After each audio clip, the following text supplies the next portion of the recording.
Welcome to Just Minding My Business Radio, where we are moving at the speed of God, learning what we didn't know we didn't know. I'm your host, Ida Crawford, so grab a pen and paper and get ready for information that you can use. Welcome to Just Minding My Business Media. We are so excited that you joined us today. Broaden the scope of exposure for your business by going beyond the interview.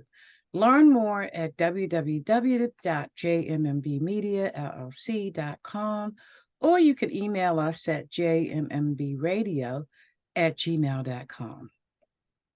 Sometimes you have to kind of die inside in order to rise from your own ashes and believe in yourself and love yourself to become a new person.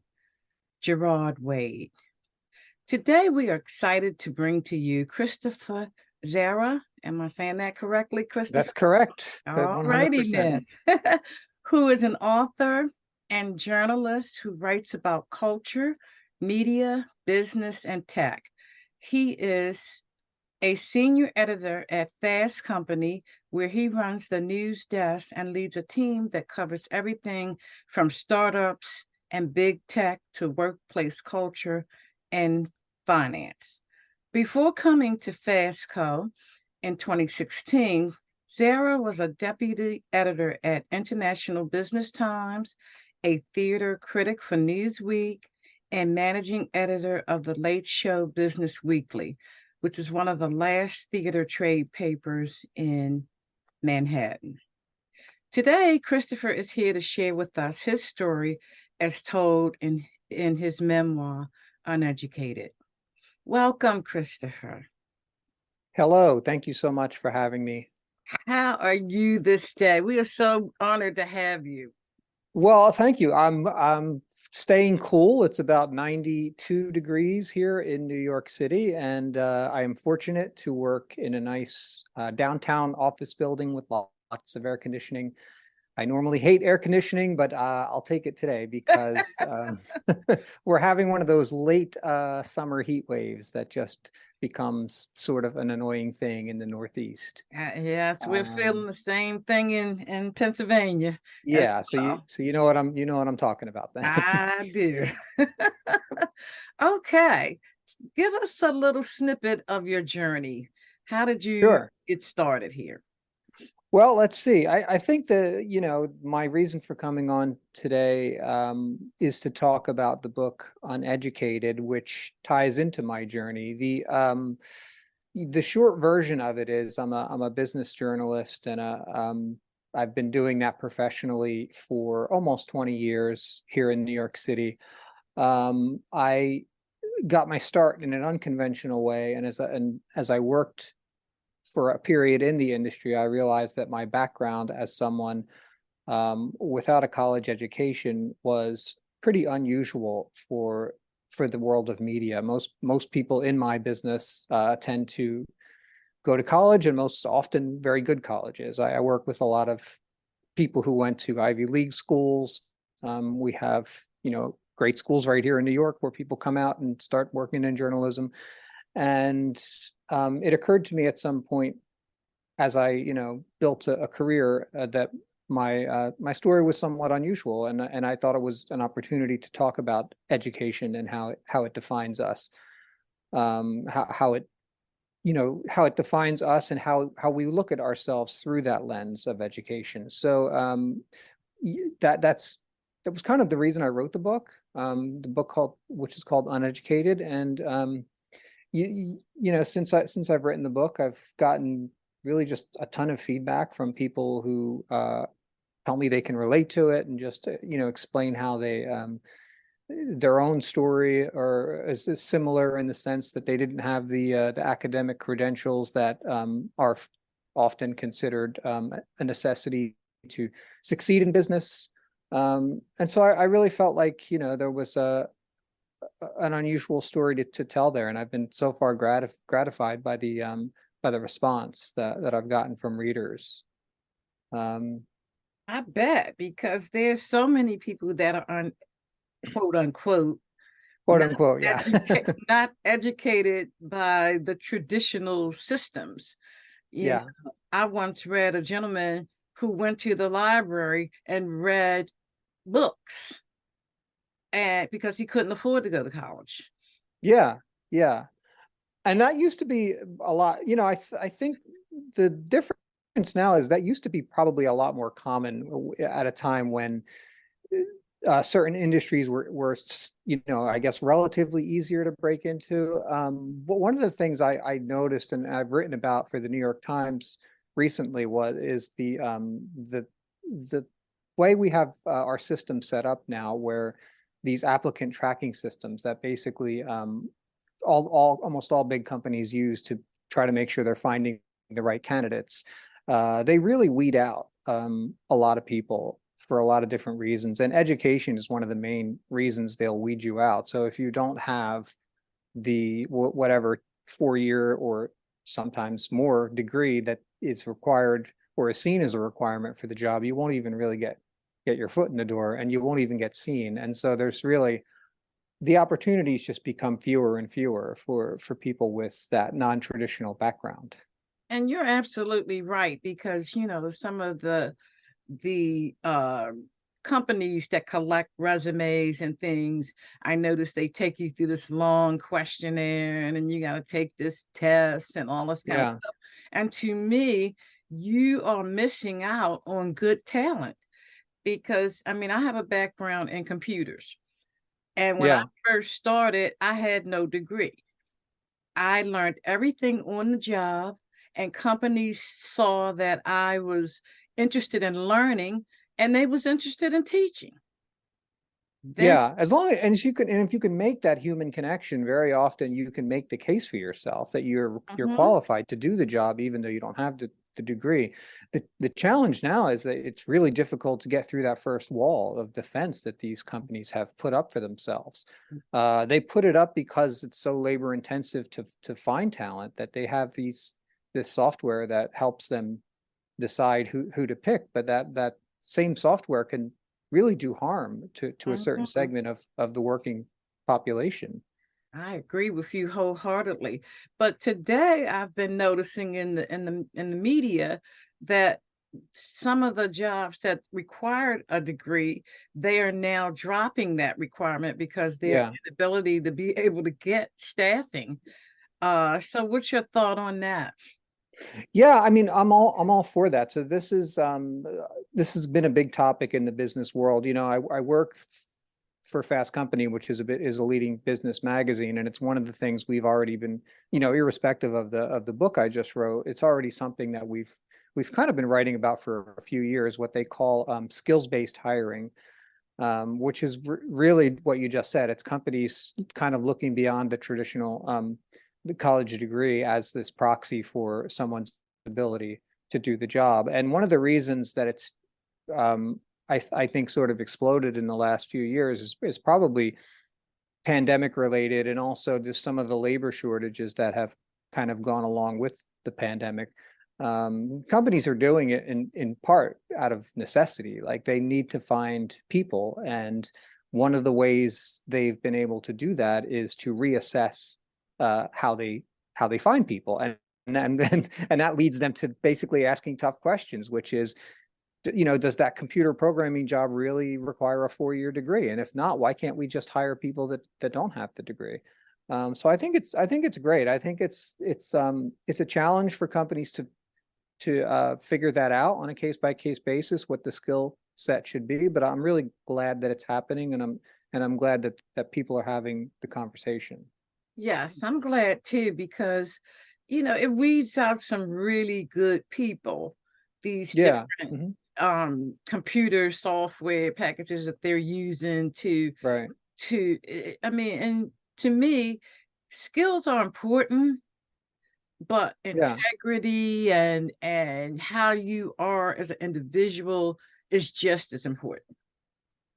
Yeah, and there's been some, I think, early data suggesting that when you do go the route of finding the non-traditional candidate, you often get a more loyal worker. The worker rewards you for that by staying longer, by being a little bit more loyal to the company. Now, of course, not always, but Right. you're going to probably get some bad seeds too. But I think that I do think that there's some early data that shows promise in the sense that the type of workers that you might get might be a little bit more loyal to the company that hires them.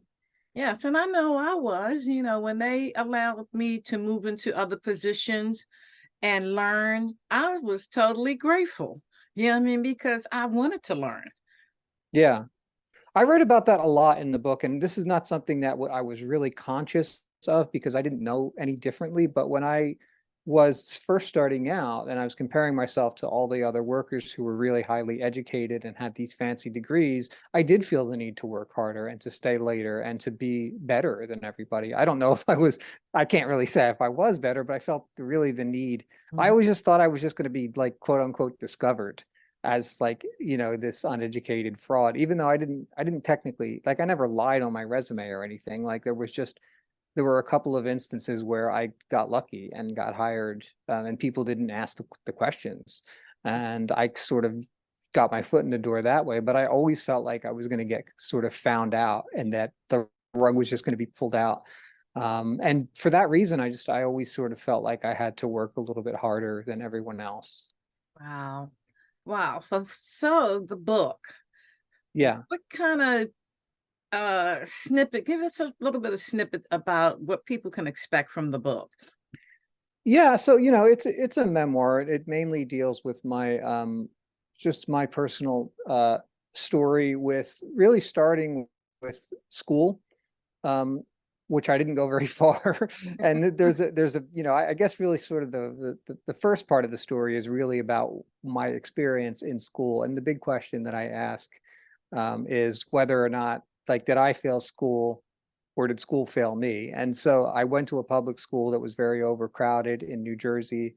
The teachers didn't have a lot of time for kids who Mhm. needed extra time. I had behavioral issues when I was a teenager and was put into the special education system and given this label, what they call emotionally disturbed. And this was in 11th grade. And so they put you in a special school, and that special school, in my case, Oh, wasn't in my case, the special school didn't, it didn't do me any favors, and I didn't last very long there. So long story short, I got thrown out of high school in 11th grade. And that was sort of the end of my school career. I got a GED after that. But I really kind of wandered around for the next like decade or so. Like, I worked retail jobs and just sort of didn't really know what I was going to do with my life. And I grew up in a sort of a working class neighborhood in Trenton, New Jersey, where that wasn't uncommon. There were a lot of kids who just didn't finish school and just ended up working retail jobs and things like that. So it was a pretty normal outcome mhm. for where I came from. But there was a point when I was about 30 where I realized, like, I really want more than this, and I need to figure out what I want to do with my life. I decided I wanted to try my hand as a writer, and I came to New York City and ended up doing this. I found this unpaid internship at that newspaper that you just mentioned, called Show Business Weekly, which was really one of the last trade papers for the Broadway industry in New York. And it was just a little bit of luck there. Like, when I got the internship, the one of the editors left and they needed an editor. And it was a small newspaper, so when you were the editor there, you just did everything. And I learned on the job how to basically run a newspaper. And that was my entree into the world of journalism. So there's those two components to the book. One is my sort of failure in school, um, and reassessing that as I go along in my career. And then the other is really my, this sort of imposter syndrome of being this person who really didn't complete high school and now working in this job where very often my colleagues are highly educated with, bachelor's and master's degrees. So that's sort of the two components of the story. So how do people get the book? Oh, you can buy it anywhere. It's on Amazon. You could buy it on, you can buy it at Barnes and Noble. I actually just walked by the McNally bookstore down in Soho. They had it nicely displayed there on the on the new nonfiction section. So you can find it in any bookstore. Wow. And it came out in May, and like I said before, every week I get a few emails from people who have read it and just tell me how they appreciate the story that I tried to tell. And I think that it's relatable in a lot of ways. Like I get emails from people who, went to college, but feel like the college they went to wasn't good enough. Sometimes people feel like, we're always comparing ourselves to Yeah. other people. So I think there's that element of it that is just really, really relatable. Yes, I have to agree. But, I think the self-talk is, first of all, our society has this particular framework. And if Yeah. you don't follow that framework, you don't feel as though you are successful or you are worthy. But at the end of the day, you have to create your own table. And getting to that place where you are able to, because even with a college degree, Yeah. it doesn't really mean you're going to be successful.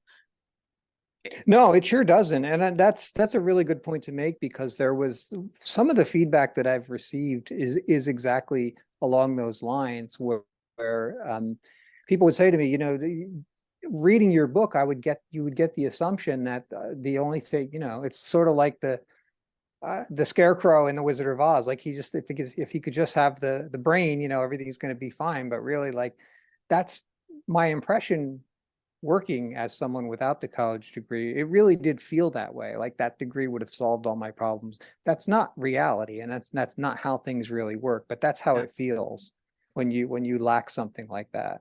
Yes. And that's only because society says you'll do better if you have this. Exactly. And the And data says that you will. I mean, if there's broad financial data that will, economic data that really spells out pretty clearly that people with college degrees make more money on average. That doesn't mean everyone with a degree, excuse me, is going to be successful, but it does mean when you look at the broad averages, like people with education tend to do better in terms of like financial outcomes. now I heard you talk about earlier about knowing whether or not you failed the school or the school failed you. Yeah.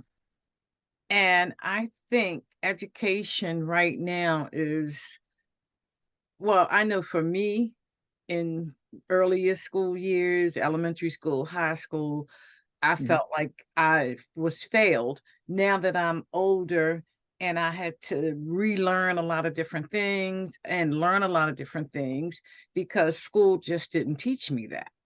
Yeah. So you feel like you were failed? Yes, I do. I feel like I was because, like now, like with my son, I Hmm. teach financial literacy, Yeah. different things that I feel like that are important to be a well-rounded adult, which should happen in the earlier grades. Yeah. I mean, financial literacy is so important. I think there seems to be more awareness of it now than when I went to school in the 80s. I don't remember anyone talking about financial literacy. No one told me what the stock market was. No one really explained to me how money works. Mm. I think it would have been useful to learn Yes. some of that stuff as a younger person. But yeah, I think that's a really good point. I don't really answer the question whether or not I failed school or school failed me, but the one thing I do say is, and at the end of the day, like I was the kid and they were the adults. Mhm. So yeah, I failed too. I did my part. I was the one who acted up and I was the one who got thrown out, but I was also the kid who needed guidance. Yeah. And for whatever reason, I don't blame anyone. I certainly don't blame my parents or any individual teachers, but um, like I have nothing but respect for teachers and the profession. But I think that as a whole, the institution, um, they let a lot of kids slip through the cracks. Oh yeah. Absolutely. I have to agree with you there. And I guess back then they wasn't, it was set up for reading, arithmetic. Yeah.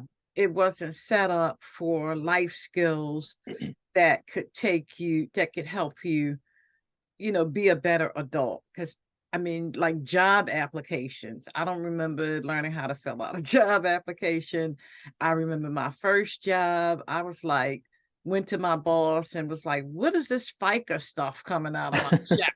I didn't authorize this because I didn't know.